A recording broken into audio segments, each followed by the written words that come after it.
नमस्कार। मैं हूं अंजू पंकज। बहुत बहुत स्वागत है आप सबका।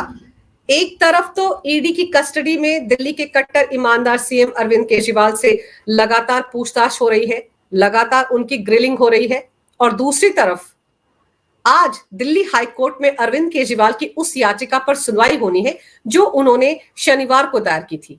उस याचिका में अरविंद केजरीवाल ने बड़ा रो रो कर कहा था कि उनकी तो ईडी की गिरफ्तारी ही गलत है, उन्हें गलत तरीके से गिरफ्तार किया गया है, ऐसे में उनकी रिहाई तुरंत होनी चाहिए। उस याचिका में अरविंद केजरीवाल ने यहां तक गुहार लगाई थी कि दिल्ली हाईकोर्ट रविवार को छुट्टी के दिन ही उनकी याचिका पर सुनवाई करे।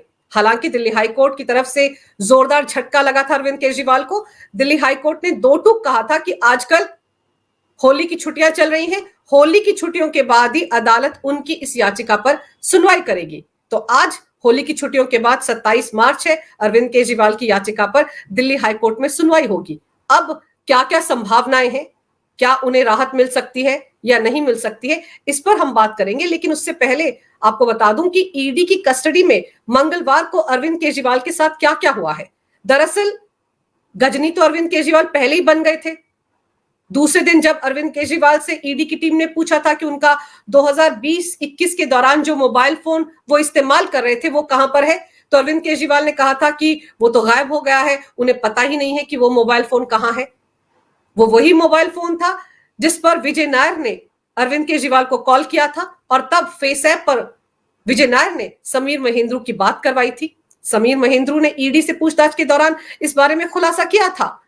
तो वो वाला फोन अब गायब हो चुका है, और मंगलवार को ईडी की टीम के पास जो अरविंद केजरीवाल के 2 और मोबाइल फोन हैं, उनके पासवर्ड अरविंद केजरीवाल ईडी की टीम को बता नहीं रहे हैं। अरविंद केजरीवाल एक साथ 2-2 मोबाइल फोन यूज कर रहे थे, और जाहिर सी बात है आईफोन से कम वो मोबाइल फोन भी नहीं है। दोनों आईफोन है, दोनों पासवर्ड से लॉक होते हैं। तो अरविंद केजरीवाल से ईडी की टीम उन दोनों मोबाइल फोन्स का पासवर्ड लगातार पूछ रही है, लेकिन अरविंद केजरीवाल है कि वो पासवर्ड देने को तैयार ही नहीं है। तो सवाल ये उठता है कि आखिर उन मोबाइल फोन्स में ऐसा क्या है जो अरविंद केजरीवाल ईडी की टीम के साथ शेयर नहीं कर सकते। वही अरविंद केजरीवाल जो ये कहा करते थे कि उनके पास तो छिपाने के लिए कुछ है ही नहीं, उन्होंने तो हमेशा से पारदर्शी तरीके से काम किया है, ट्रांसपेरेंसी के साथ काम किया है। तो अब सवाल ये उठ रहा है कि अगर अरविंद केजरीवाल के पास छिपाने के लिए कुछ नहीं है, तो फिर वो इन दोनों मोबाइल फोन्स के पासवर्ड ईडी की टीम को क्यों नहीं बता रहे हैं। क्या उन मोबाइल फोन्स में कोई ऐसी अहम जानकारी है जो ईडी की टीम तक ना पहुंच जाए? इस बात को लेकर अरविंद केजरीवाल डरे हुए हैं, इसीलिए वो पासवर्ड नहीं बता रहे हैं।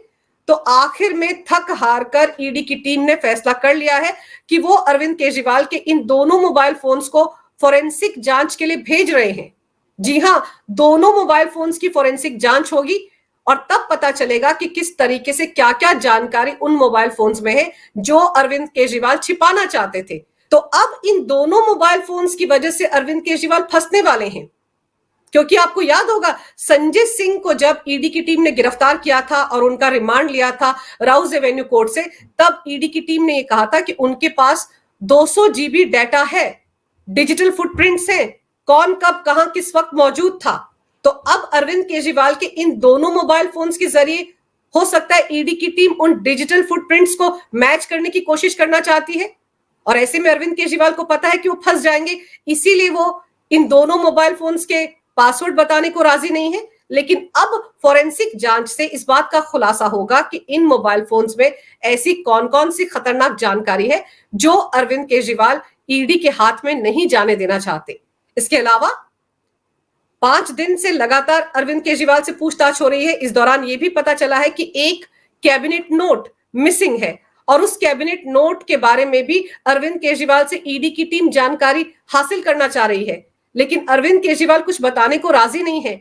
ये वो कैबिनेट नोट है जिसमें पब्लिक स्टेक होल्डर्स के बारे में जानकारी है, और साथ ही साथ लीगल टीम की सिफारिशों के बारे में जानकारी है। दरअसल लीगल टीम ने साफ साफ कहा था कि नई आबकारी पॉलिसी की जरूरत नहीं है, पुरानी आबकारी पॉलिसी बिल्कुल ठीक ठाक है। तो अब वो कैबिनेट नोट कैसे और कहां गायब हो गया है, इसकी तहकीकात में भी ईडी की टीम लगी हुई है। और अब करीब करीब 5 दिन हो चुके हैं अरविंद केजरीवाल को ईडी की कस्टडी में।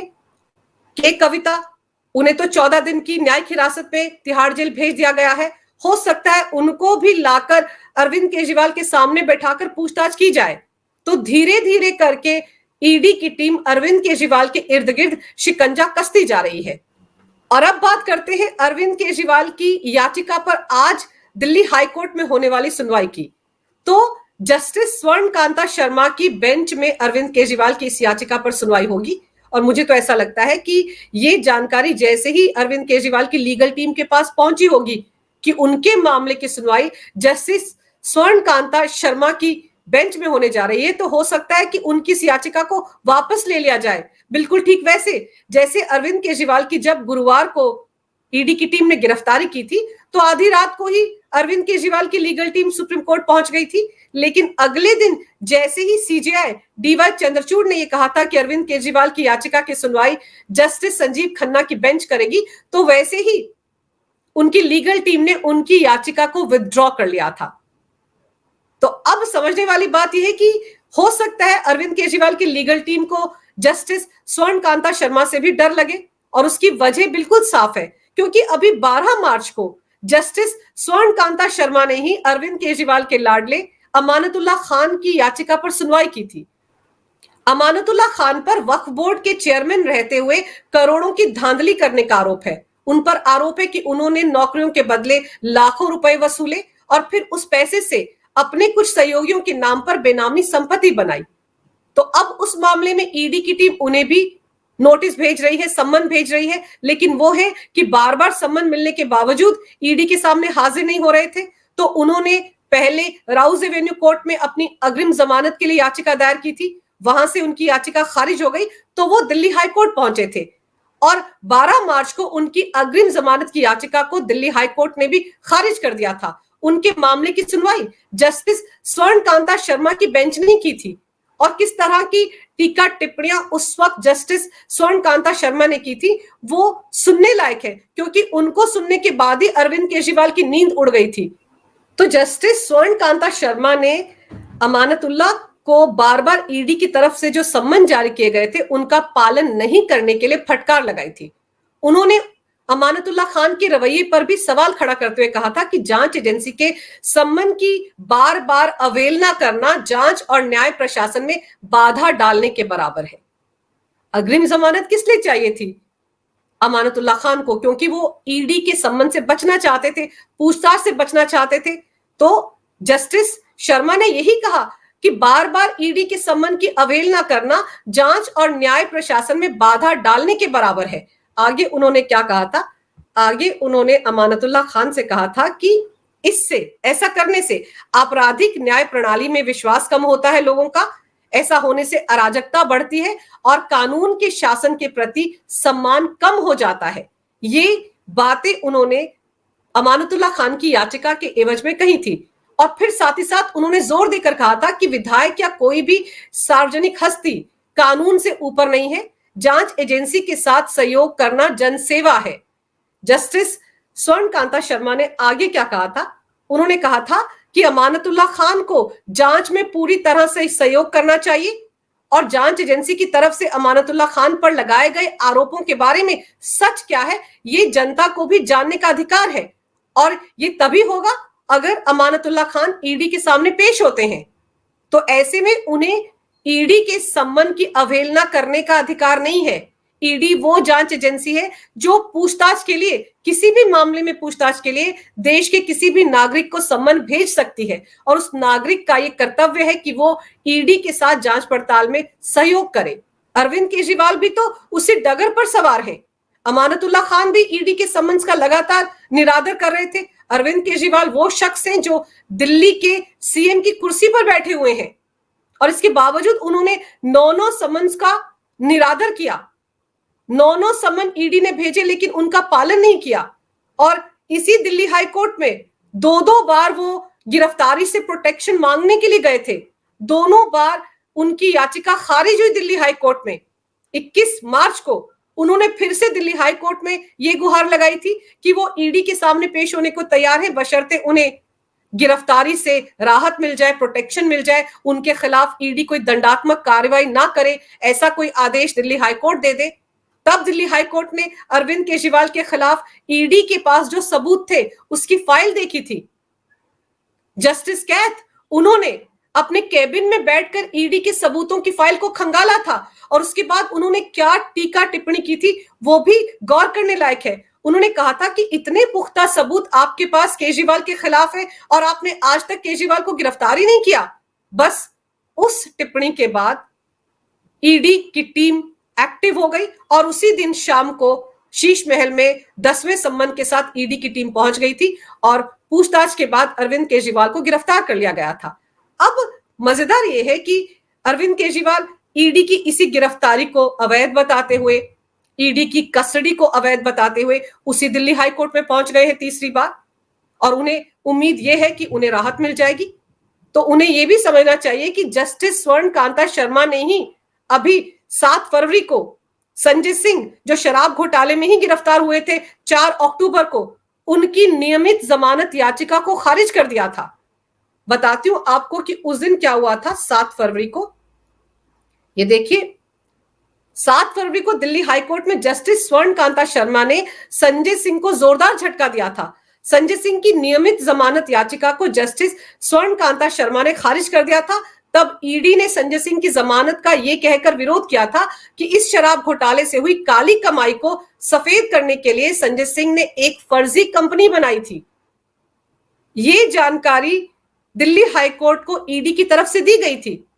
उसके बाद जो रेगुलर बेल की एप्लीकेशन संजय सिंह की तरफ से डाली गई थी उसे जस्टिस शर्मा ने खारिज कर दिया था। और फिर आपको याद होगा कि संजय सिंह ने 13 अक्टूबर को बिल्कुल ऐसी ही याचिका दिल्ली हाईकोर्ट में दायर की थी जैसी याचिका अरविंद केजरीवाल ने शनिवार को दिल्ली हाईकोर्ट में दायर की है।